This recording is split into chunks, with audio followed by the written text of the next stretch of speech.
Narito tayo ngayon upang matunghayan ang napakainit, nagbabaga, talaga namang pinag-uusapan at latest na inaabangan ng lahat.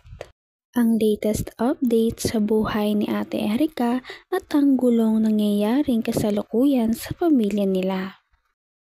Mas lalo pang gumulo ang sitwasyon noong magsalita na ang mama ni Erika na si Ate Gina at sinasabing iniskam daw ni Kalinga Prab si Ate Erika dahil vinavlog lamang daw siya nito at hindi binabayaran. Nawin lang ito ha.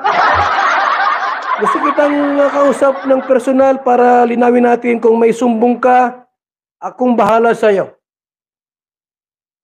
Val Santos Matubang, kakampi mo. Sa lahat ng oras, sa lahat ng panahon. Basta, pag-uwi ko galing daet, maligo ka, ha? Magbihis, mag-usap tayo. Kasi, hindi pwedeng ganito, ha?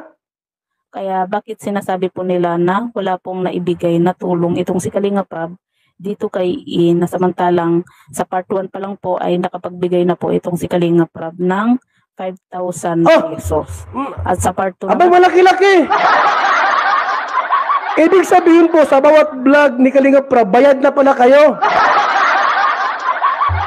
Bayad na pala kayo sa bawat vlog. Wala ka nang hanap. Tapos masabi kang hindi naising ko walang binibigay si Kalinga Prab. 5,000. Ang vlog ko po, 2,000 lang ang vlog ko.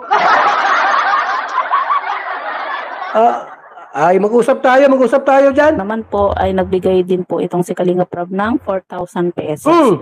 Ganun May 4,000 din po pa. sa part 3 at part 4 nga po. Pero yun nga po ang mga kalingap sa part 3 at saka sa part 4. Ibig sabihin po mga kaibigan, mga kalingap, kapag i-vlog ka ng isang vlogger at binayaran ka ng 5,000, 4,000, 3,000 o 1,000, bayad ka na.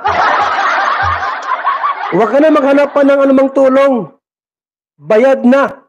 Or ay hindi po natin alam kung magkano po yung naiabot nga po nitong si Kalinga Prab dito kay E. Kasi nga po hindi po nabanggit ni Kalinga Prab kung magkano po yung naibigay niya na pera. Pero makikita po natin sa video mga kalingap na nag-abot po ng tulong itong si Kalinga Prab dito kay E. Kaya bakit ngayon nag-iingay itong nanay ni E ngayon at sinasabi nga po sa interview nga po sa kanya ni Sir Salcedo na wala pong natatanggap ni piso dito kay Kalinga Prab. Ito po mga kalingap, mga kaibigan, lilinawin natin ito.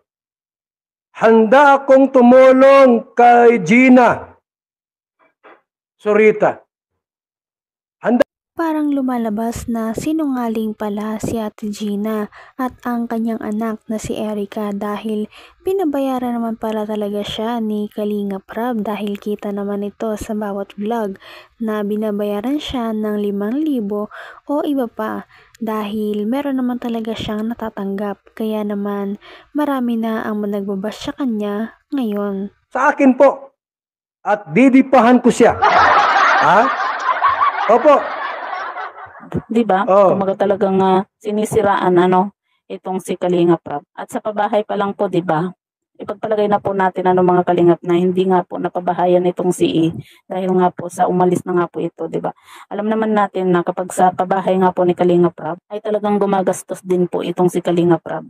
Nandun na nagbibigay po yung mga sponsor pero pagka kulang po yung budget ay talagang dinadagdagan po ni Kalinga Prab yung budget nga po para sa pabahay. Bawat pabahay po ni Kalinga Prab ay meron po siyang ambag.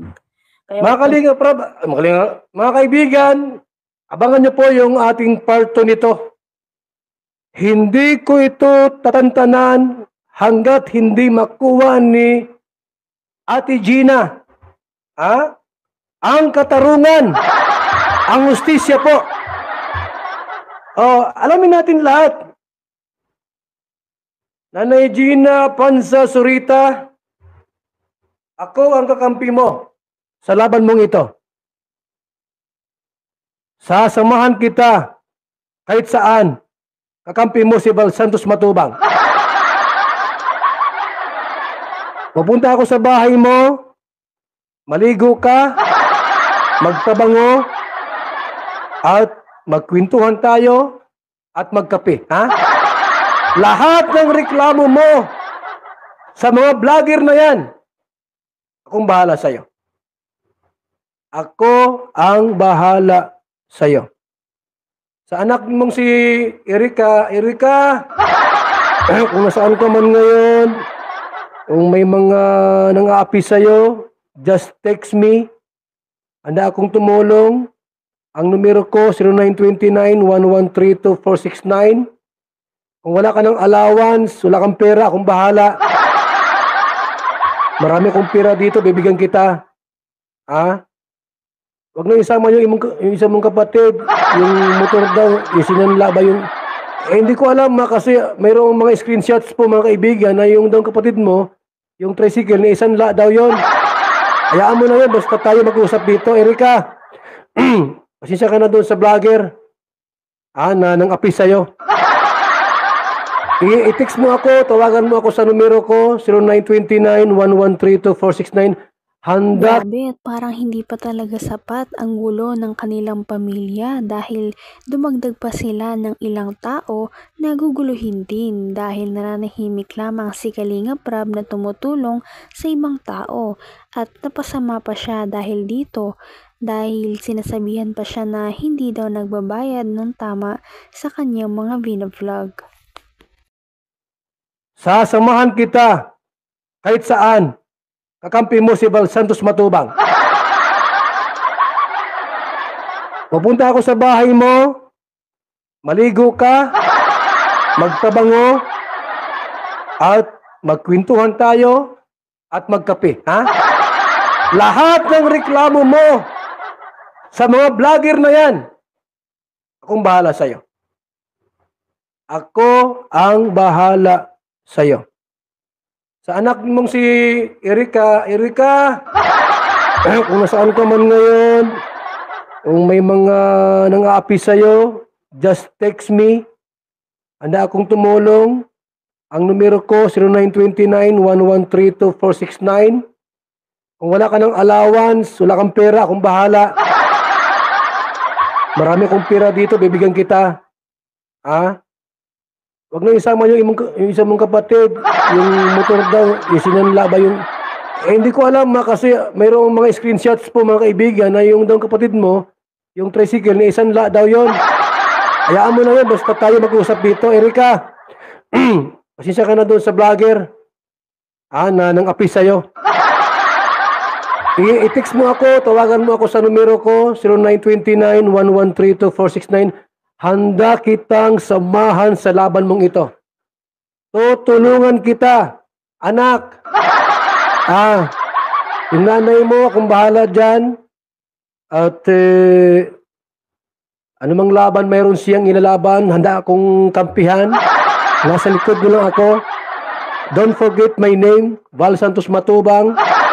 Handang lumaban sa mga taong inaapi. Katulad ninyo.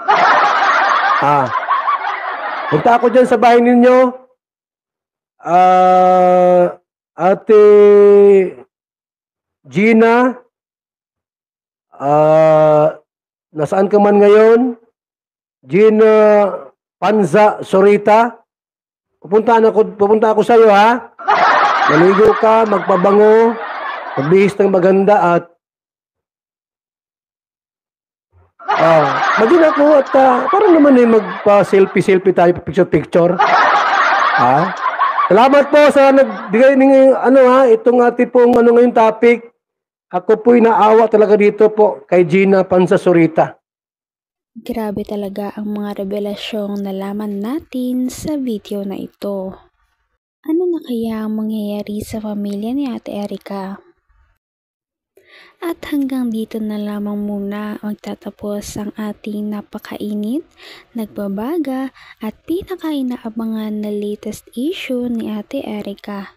At yan ay pagpapatuloy natin sa ating mga susunod na video. Hanggang sa muli, maraming salamat sa panonood Bye!